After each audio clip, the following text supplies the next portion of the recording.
Welcome to Chow Chow TV, an online weekly show interviewing the personalities behind the food scene. On today's episode, we're at Acme Bakery and Coffee here in Midtown, interviewing owner Alejandro Ortiz.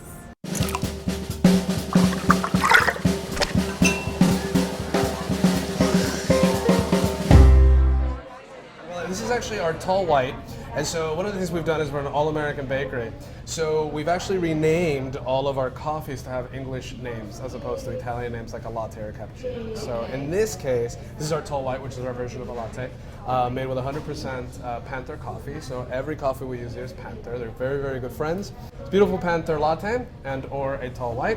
And you're drinking one of my favorites. This is Moxie Cola. Moxie. And this is actually where the term, you've got a lot of Moxie, was actually part of their advertising campaign in the 20s. And these guys have been around since the 1885, more or less. And it was the first real cola, way before Coca-Cola, way before Pepsi. Cheers. Cheers. With my cola, my yes, Moxie. Your Moxie. And the your white Moxie. lady? And the white lady, our tall white. Our tall white. That could be me. You've been quoted saying that you conceptually think that Miami is ready for bread. What do you mean by that? Culturally speaking, Miami has a very heavy Latin influence, and bakeries and bread is part of the Latin diet day in, day out.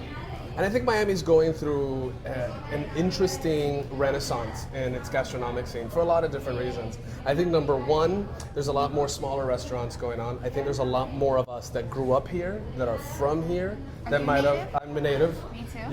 That maybe left but came back. And I think the spirit of the restaurant industry is changing. So I think that with that shift in paradigm, I think that concepts like ours and some of our friends in the industry fill that need and fill that void. So I think you've thought about that. I have.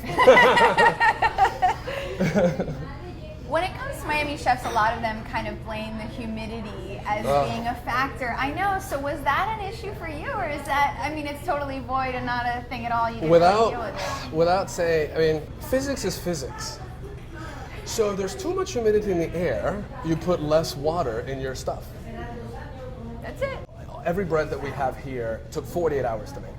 Right now, covered, sleeping in beautiful little linen-lined baskets are a bunch of breads that are going to be baked off at 5 in the morning for tomorrow that were prepared yesterday. Wow. And that takes a lot of time, it takes a lot of planning, it takes very specialized skills, and it takes a certain amount of dedication and intestinal fortitude to fund that. You mentioned your breads are handcrafted. Yes. So does that tie into the handcraftedness, the 48 hours, or is that every piece is different? 90%, it's no secret that 90-95% of all the bread in Miami that you see, whether it's a baguette, whether it's nice round loaf or whatever, is frozen and comes in a box. And on top of that, most baguettes out there are shaped by a machine, spit out by a machine, and then they go into ovens. Every single one of our breads is touched by a human being, and a human being had to make it from beginning to end. And that's very important. Each loaf is not perfect, and that's the beauty of it. For something like a carrot cake, this is maybe version 10 of this carrot cake, wow. And only now am I beginning to be a little bit happy about it. Version 10, just a little bit. And so, perfectionist? I think not. No, but we'll continue to tweak it until we have it just right, So you guys serve breakfast all day. Yes, breakfast all day. And you also do soup, salad, sandwiches, yes. kind of lunch. Yeah, soup, salad, sandwiches. We've got some really, again, everything's made from scratch. Everything's made here. We've got a fantastic meatloaf sandwich. I've had that meatloaf sandwich. It's fantastic. We have our version of like a grilled cheese / croque monsieur type of thing, which is the hot melty. And we have a lot of fun with it. I like breakfast all day. That's my thing. I think breakfast is one of those things that a lot of people have a lot of fun with. We've got some fantastic cookies. We have a whole wheat chocolate chip, a beautiful coconut white chocolate macadamia cookie, fabulous sea salt brownies, and of course your whole gamut of breakfast pastries. And every so often we throw out little seasonal things. So right now we have an amazing lager, beer, and black pepper gingerbread, which I think is fabulous, and eggnog cheesecake. Speaking of January, because you segued me perfectly into my next question. This is what I do. Before we started the show, we were talking, and you mentioned you were going to be doing something new in January. What's happening in January? Well, we're going to launch what we call the Acme Supper Club. And the idea with the Acme Supper Club is obviously our ovens turn off at 5, and we close the shop at 6:30. And so the idea is that we're going to post in the beginning of the week the menu for that week.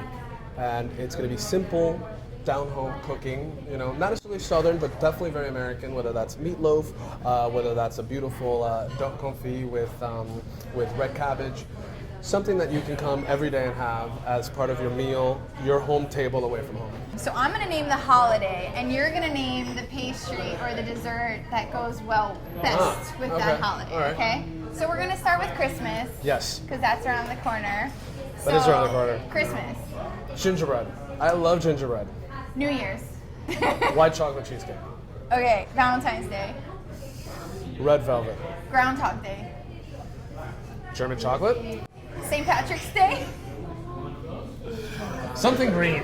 How about Irish soda bread? Okay. There you go. Take your child to school day. Earmuffs. Earmuffs. Awesome. Thanks so much. Thank you.